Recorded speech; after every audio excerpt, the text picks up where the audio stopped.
Well, thank you very much, Ken Workington. Welcome, everyone, to the Meadowlands Saturday Night Style In The Sulky. Stacy Chiodo. Only 19 female drivers have won a race since we opened here at the Meadowlands in 1976, and you have won 2 races already this year. I know you're from Red Bank, New Jersey. How'd you get involved with horses? There was a thoroughbred training center about a couple miles down the road from my house where I grew up, and I became friendly with the girl from school there, and I started riding when I was about 5 years old. My mother became friendly with her. She ended owning some thoroughbreds, and when I got older, I started galloping some thoroughbreds, and just got into the horses that way. Now, most every young girl wants to be a jockey that hangs around the thoroughbred track. Did you want to be the next Julie Crone at one time? I used to go to Monmouth Park and watch her ride all the time, and I thought that would be a great idea. So how did you transcend into harness racing with the standardbreds? By accident, actually. I had gotten into barrel racing, and from there I bought my horse off of Lori Molnar, who trained standardbreds, and they own Crystal Brook Training Center in Colts Neck. And I had gotten a job working for Ross Krogan cleaning stalls, and then started grooming for him and learning the ropes from the bottom up. So that's how you got into standardbreds. When did you go out on your own with your own stable? My mom owned a couple of cheap horses, and I just started training with those. They were 2 pretty bad horses, but you don't have much that you can start out with. But thank God for Mom for giving me a start, and from the cheap ones, we kind of fell into Mighty Young Joe. Now, other than your mom, who are your role models in the game? Did the Crocodile Man Krogan teach you a lot when you worked for him, or who did you look up to? I did learn a lot from Ross. He taught me to definitely have respect for my work and put a lot of pride into what I do. I had a few other jobs. I worked for Chris Height for a few years. You know, you got to pick up a few different things from the different people that I worked for, and just tried to take a little bit that I liked and put it into my own. Now, where are you stabled now, Stacy, and how many horses are you training? Right now I'm stabled at Congress Hill Farm, and Landy family owns it. So I have 16 horses in the barn right now. I have some for them.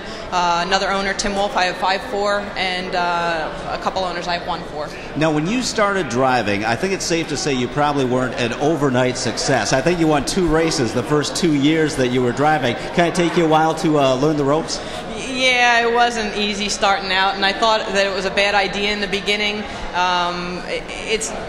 I'm very fortunate that I did start driving in this area, so I just started learning to just sit the fence, watch the best drivers at the track I was driving at, watch the replays, watch their moves, and just try and pick up some of the things that they were doing.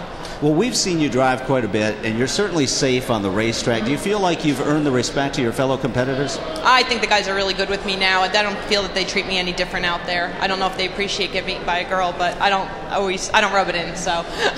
It's so strange, you know, in thoroughbred racing, there's a lot of female jockeys. I mean, there are a ton of ladies that ride horses, but in harness racing, hardly any ladies drive. Why do you think that is? I really can't say. I think it's very hard for women to get started in this business. I've been very fortunate, and as far as my driving career goes, everything that I've accomplished has been with horses that I train. So I've never had an opportunity, you know, to drive other horses. We had the Mildred Williams series go around where I did get to drive some nice horses in those, and I drove one for Carl Cito at Chester that I did set 1 world record with on the 5/8 track, which when Mighty Young Joe broke the record the next day, so that was pretty neat. But other than that, it is very hard for them to get started, unfortunately. Well, Mighty Young Joe has been a very special horse for you, and especially nice was your first Meadowlands win. It came behind him. Let's roll it in right now. It was a sloppy night. It was the last race, and you run over Dave Brower's Money, beating Andy Miller in private interview. What were you thinking through the stretch drive here? I thought I had Andy, but Joey was making me work for it. The track was pretty bad that night. I couldn't see very good, but it worked out really well. And you were all smiles in the winner's circle afterward. This had to be like a dream come true for you. Yeah, I've been waiting a long time for that one, without a doubt. I would come up here now and then, trying, and I would end up retreating pretty quick because I just wasn't quite ready to drive up here, and I want to race my horses where I can earn the most money with them. So. And about a month later, it's Mighty Young Joe again, and this time it's a dry track, and you find yourself slugging it out with the White Knight and a Ronnie Burke horse, Manipulator BB. Talk about this stretch drive. I always try and watch what Brian and Timmy are doing on the track. I had a good eye where Brian was. You know, he went for the retake, and Joey was traveling pretty strong at the 3/4. Around the last turn, I heard them coming, and I thought I better pull the right line and get going here. And I just felt like I had enough horse to run him down. So. Now, did you say anything to Brian after the race? No, I don't rub it in. He did congratulate me, though. Well, he's probably beat you a lot more times than Absolutely. you beat him. So he got me by the nose a couple weeks ago, so I guess that was payback. Now, Stacy, you talked about Congress Hill Farm for the Landy family. You've been instrumental in helping young Harry Landy get started as a driver. He's 18 years old and doing very well. What's he learned from you over the years, and what do you think of his future? I think he's going to do okay. He's doing the right thing. He's sticking at Freehold right now, and he's doing a very well. He's doing a very good job there. He does ask me about the horses. You do learn a lot by training them and sitting behind them all the time. So, you can help him read the program, and we try and figure out what the best thing to do with the horses is, and he's doing a really good job.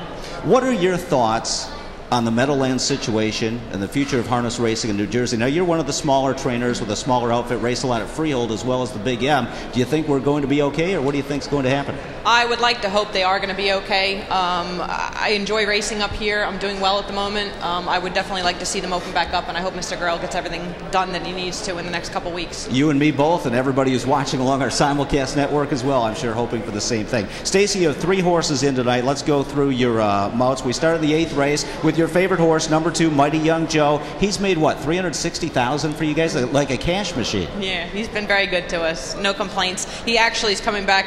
We had to do surgery on him about a year and a half ago. So he's won 3 races since his surgery, and he's come back very well. I mean, he felt the best he's ever felt last week. He felt right back to his old self. And he looks like he fits pretty well with this group tonight. What's your strategy? You get an inside post.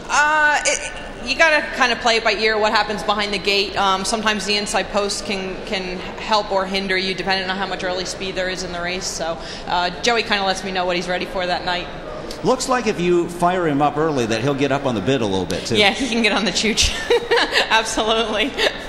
Okay, now in the 9th race, you got the rail with number 1, Sequoia Spirit, an 11-year-old New Zealand veteran. Horse never wins, but he came pretty close. Couple starts back, didn't he? He did. We're hoping to get a win up here. A friend of ours actually used to train the horse, Glenn Douglas, in Australia, and we actually saw the horse when we were over there on vacation.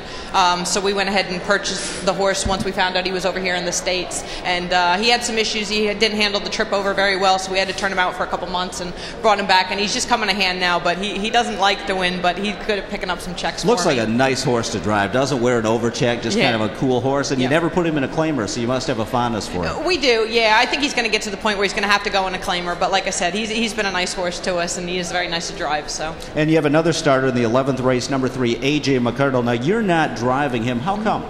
I usually don't drive the owner's horses. They do pay me to train, so I kind of leave it up to the catch drivers for that. We're racing for decent money, so I want to give them every opportunity to earn it. I enjoy driving. My mother doesn't yell at me if I make a mistake, and obviously I'm not going to complain at myself. So I try and, if the owners ask me to drive, I might jump on for a start or 2, or if things aren't going right. But other than that, I just like to stick to driving my own horses. Do you have any advice for any of the young ladies out there that may be watching that want to get started in racing and maybe want a career as a driver? The only thing I could say is to try and hook up with one of the bigger stables and just learn as much as you can, and just I think you have to get in with a bigger stable that might have an opportunity to give you a couple of drives here and there. When I got my qualifying license, I couldn't even get a qualifying drive, so it is very unfortunate. And luckily, I had a very good friend, John Marmaru, who gave me a horse to use that I was able to use for my qualifying drive. So it's very hard for a woman to get started, unfortunately. Stacy Chiodo, you're a breath of fresh air. Looks like you're enjoying yourself. You do a great job out there on the racetrack. Thanks for taking a few minutes to join us, and best of luck this evening. Thank you very much, Sam. Handicapper extraordinaire Dave Brower is waiting in the wings. We'll be back right after these messages.